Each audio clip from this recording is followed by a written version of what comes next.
Hello बच्चों। यहां लिखा है a stepped cylinder having mass 50 kg and radius of gyration k is 0.3 meter. The radius r1 and r2 are respectively zero point 0.3 and zero point 0.6 meter. A pull T equal to 200 Newton exerts on the rope attached to the inner cylinder. The coefficient of static and dynamic friction between cylinders and the ground is 0.1 and zero point 0 respectively. Angular acceleration पूछा है, friction पूछा है, acceleration of the centre, ये सब चीजें आपसे पूछी हुई हैं। तो देखो, जैसे इस क्वेश्चन में एक बात तो ये बिल्कुल पक्की थी कि mg नीचे लगेगा, नॉर्मल रिएक्शन ऊपर लगेगा, बराबर है। अच्छा, फ्रिक्शन लगेगा तो मान लो इस डायरेक्शन में, लेकिन स्टैटिक होगा या काइनेटिक होगा इसके बारे में हम कोई भी जानकारी आपको नहीं दे पा रहे हैं। तो अगर हम कोई भी जानकारी नहीं दे पा रहे हैं तो हम लोग सबसे पहला काम क्या करते हैं कि जो बॉटम मोस्ट पॉइंट है इसके अबाउट ही टॉर्क निकाल करके एक्सेलरेशन फाइंड करते हैं। फिर उस एक्सेलरेशन की हेल्प से हम फ्रिक्शन फाइंड करेंगे। अगर वो फ्रिक्शन की जो वैल्यू होगी वो एफएस मैक्सिमम से छोटी होगी तो एफएस मैक्सिमम ही लग रहा होगा, बट अगर उससे ज्यादा होगी तो फिर फ्रिक्शन काइनेटिक लगेगा। क्लियर? तो चलिए साहब, सबसे पहले तो यहां से हम लोग लिख लेते हैं इस पॉइंट के अबाउट टॉर्क। तो इस पॉइंट के अबाउट अगर हम टॉर्क देखेंगे तो mg का टॉर्क जीरो है, नॉर्मल का टॉर्क जीरो है, फ्रिक्शन का टॉर्क जीरो है, केवल और केवल टॉर्क हमारे पास किसका आएगा? इस टेंशन का। तो इसके लिए साहब ये परपेंडिकुलर डिस्टेंस है, देखिए ब्लैक कलर का जो लाइन हमने ड्रॉ किया ये होगा। अच्छा, ये जो डिस्टेंस हम लोगों के पास होगा, परपेंडिकुलर डिस्टेंस को हम d से लिख रहे हैं, तो क्या मैं इसको r2 माइनस r1 लिख दूं? बेटा क्लियर हो रहा होगा, जो कि हम लोगों के पास आया 0.3 मीटर। तो अब अगर मैं टॉर्क निकालूंगा इसका, तो टॉर्क इज इक्वल्स टू हम लोग लिखते हैं force into perpendicular distance, and this is equals to I into alpha. जहां पे आपको एक बात ये याद रखनी है कि जो भी आई होता है वो रोटेशन एक्सिस के अबाउट निकालते हैं। तो गलती मत कर देना कि आई सेंटर के अबाउट रख दीजिए। तो रोटेशन एक्सिस अगर हमने बॉटम मोस्ट पॉइंट लिया है तो सबसे पहले हमको आई निकालना होगा उस पॉइंट के अबाउट। तो आई बराबर हम लोग यहां से लिखेंगे ICM plus M H square. अच्छा, आईसीएम को तो हमने लिख दिया M K square plus M into H square. तो एच की जगह बेटा आपको मिलेगा आर टू का स्क्वायर। क्लियर? तो यहां से एम हम लोग कॉमन निकाल लेते हैं, तो के स्क्वायर, के की वैल्यू दी गई थी 0.3, कितनी दी है? 0.3, और ये R2 आपके पास हो जाएगा 0.6 का स्क्वायर। क्लियर है? तो ये हम लोगों के पास आ जाएगा मोमेंट ऑफ इनर्शिया। चलो वापस आते हैं। तो ये दिया हुआ था 200 और परपेंडिकुलर डिस्टेंस बताया था 0.3। अच्छा, आई की जगह हम लोग लिख देते हैं ये जो वैल्यू दी थी 50 इंटू, यहां से हम लोग लिखते हैं 0.3 का स्क्वायर प्लस 0.6 का स्क्वायर इंटू अल्फा। तो यहां से हम लोगों को एंगुलर एक्सेलरेशन मिल जाएगा। तो ये देखो, यहां से मैंने इसको भी जीरो भी यहां से कैंसिल कर दिया, तो 2 इंटू 3 मिलेगा 6। क्लियर? तो यहां से हम लोगों के पास ये आता है 6/5। अच्छा, 0.3 का स्क्वायर हो जाएगा 0.09 और 0.6 का स्क्वायर मिलेगा 0.36 is equals to alpha.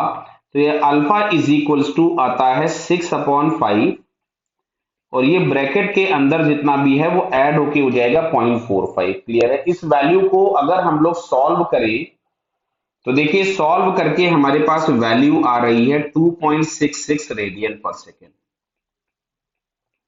2.66 radian पर सेकेंड स्क्वायर। क्लियर है? तो यहाँ पे 2.67 दिया है, ठीक। इसको अगर हम राउंड ऑफ करेंगे तो फर्स्ट वाला आंसर हमारे पास मिल गया। अब पूछा है फोर्स ऑफ फ्रिक्शन इज 40। तो बेटा हम फ्रिक्शन पहले निकालेंगे। अगर वो फ्रिक्शन 40 से छोटा आया, मतलब स्टैटिक फ्रिक्शन से छोटा आया, तो फ्रिक्शन स्टैटिक ही लगेगा। क्लियर? बट अगर वो रिक्वायर्ड फ्रिक्शन स्टैटिक से ज्यादा हो गया तो फिर फ्रिक्शन काइनेटिक होगा। और यहाँ पे जो काइनेटिक फ्रिक्शन हम लोग लिखेंगे, तो kinetic friction is equal to, मैं यहाँ पहले से ही लिख दे रहा हूं, ये आपको मिलेगा म्यू के इंटू एन, और एन इज इक्वल टू हो जाएगा एम जी। म्यू के दिया था 0.08 और m दिया था 50 इंटू 10। तो यहां दोनों जीरो से ये हट जाएगा पॉइंट, तो ये आ रहा है 40 न्यूटन। तो अगर फ्रिक्शन काइनेटिक लगा तो सेकंड ऑप्शन होगा, नहीं तो नहीं होगा। तो अब हम लोग क्या काम करते हैं कि इसमें पहले हम लोग यहां से लिखते हैं t minus F S is equal to M A. Clear है? और एक्सेलरेशन इसका लेफ्ट साइड में होगा, तो मैंने यहां से इक्वेशन लिखा टी माइनस एफ एस। हम लोग मान रहे हैं कि स्टैटिक लग रहा है, कंडीशन फुलफिल हो गई तो स्टैटिक लगेगा और कंडीशन फेल हो गई तो गलत हो जाएगा। तो टी बराबर हमारे पास था 200 minus F S is equal to 50 into A. Clear बेटा? अब सुनो, अब अगर हम टॉर्क निकालेंगे, अब एक काम करते हैं, अब की बार टॉर्क हम सेंटर के अबाउट निकाल लेते हैं। किसके अबाउट? सेंटर के अबाउट टॉर्क निकाल लेते हैं, क्योंकि अगर हम नीचे वाले पॉइंट के अबाउट टॉर्क निकालेंगे तो फिर से हमको एफ एस मिलेगा नहीं। तो हम सेंटर के अबाउट अगर टॉर्क निकालेंगे तो दिख रहा है कि एमजी का टॉर्क, नॉर्मल का टॉर्क दोनों जीरो हो जाएंगे। टॉर्क हमारे पास मिलेगा टेंशन का और फ्रिक्शन का। तो अब देखो इसका एक्सेलरेशन हमने अगर इधर कंसीडर किया हुआ है तो रोटेशन हम इधर कंसीडर करेंगे, इसका एंगुलर एक्सेलरेशन कुछ भी अल्फा। क्या बात समझ में आ रहा है? और हमने एफ एस माना है, that is we are considering that this object is in pure rolling motion. Clear है? तो यहाँ पे जो टॉर्क होगा वो एफ एस का टॉर्क बड़ा होगा, क्योंकि एंगुलर एक्सेलरेशन आपको एफ एस की डायरेक्शन में दिख रहा है। तो यहां से हम लोग अगर लिखेंगे तो एफ एस का टॉर्क, ये फर्स्ट इक्वेशन हम इसको लिख देते हैं, तो यहां से मिलेगा एफ एस का torque into R two minus T का torque into R one is equal to I into alpha. ये हो जाएगा ये, और अल्फा की जगह हम लोग लिखेंगे ए बाई आर टू। अल्फा की जगह लिखोगे ए बाई आर टू, दिख रहा है ना? जो आउटर रेडियस हम लोगों के पास क्या है? आर टू है। क्लियर हुआ बेटा? अब यहां से जरा हम वैल्यूज पुट कर देते हैं। तो एफ एस की वैल्यू हमें निकालनी थी, एफ एस ये आ गया 0.6, 200 टी था, ये हो गया 0.3 is equal to 50 into K square बोले तो 0.3 का square A upon R two. R two हमारे पास था 0.6। क्या क्लियर बताइए? तो देखो जरा, इसको हम थोड़ा सा सिंप्लीफाई करते हैं। अभी हमको इस इक्वेशन को सिंप्लीफाई करना पड़ेगा, तो मैं यहां से ऐसा लिख रहा हूं, देखो कैलकुलेशन पार्ट थोड़ा सा बचाने के लिए 200 इंटू 0.3 इज इक्वल टू 50। मैंने इसको लिख दिया 0.3 इंटू 0.3 इंटू ए अपॉन 0.6। चलेगा ना सभी को? ये पॉइंट हटा दिया, ये पॉइंट हटा दिया, ये पॉइंट हटा दिया, इस वाले से ये पॉइंट हटा दिया, ये हटा दिया। क्लियर है? इसको अगर हम 3 से यहां से कैंसिल कर दें तो ये 2 हो गया, इससे इसको कैंसिल कर दें तो ये 25 हो गया। जरा हम अगला इक्वेशन फिर से लिख लेते हैं, 6 एफ एस माइनस ये आपके पास हो गया 600 इज इक्वल टू 75 ए। ये आ गया इक्वेशन नंबर 2। क्लियर? और हम लोगों को एफ एस चाहिए था, तो एक काम करते हैं, एफ एस निकालना है ना हम लोगों को। तो चलो फर्स्ट इक्वेशन में पहले 6 से मल्टीप्लाई करके ए निकाल लेते हैं, छोड़ दो। इसमें अगर हमने फर्स्ट इक्वेशन में 6 से मल्टीप्लाई किया तो मिलेगा 1200 minus 6 F S is equal to 300 into A multiplied by 6 था। क्लियर? और इसको हम ऐड कर देते, गायब हो गया। तो 1200 माइनस 600 आया 600 इज इक्वल टू 375 ए। मतलब ए इज इक्वल टू मिलता है 600 अपॉन 375 मीटर पर सेकेंड स्क्वायर। ये हम उस कंडीशन की बात कर रहे हैं जब हम लोगों ने स्टैटिक फ्रिक्शन माना और प्योर रोलिंग हम चेक कर रहे थे। अब एक काम करते हैं, इसको हम लोग इक्वेशन नंबर 1 में ही इस ए की वैल्यू पुट कर देते हैं। तो इक्वेशन नंबर 1 में अगर हमने ए की वैल्यू पुट की तो देखिए यहां से अपने को मिलता है ये 200 minus F S is equal to 50 into A. ये आ गया 75, ओनली 75 नीचे है, दिख रहा है ना बेटा? 375 है, 375। तो यहां से F S is equal to अपने को मिलता है 200 माइनस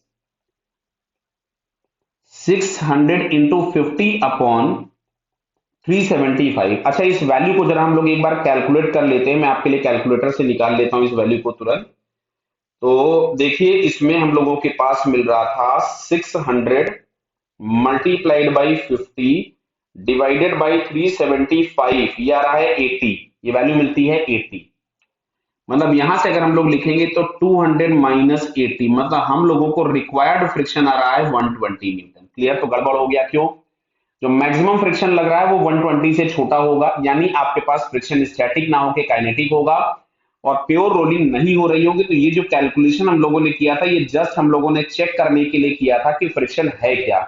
तो हम लोगों को ये पता चल गया कि friction is not static, so friction is kinetic. तो बेटा ये सेकंड वाला ऑप्शन हमारे पास करेक्ट हो गया। क्लियर। अब फ्रिक्शन काइनेटिक हो गया।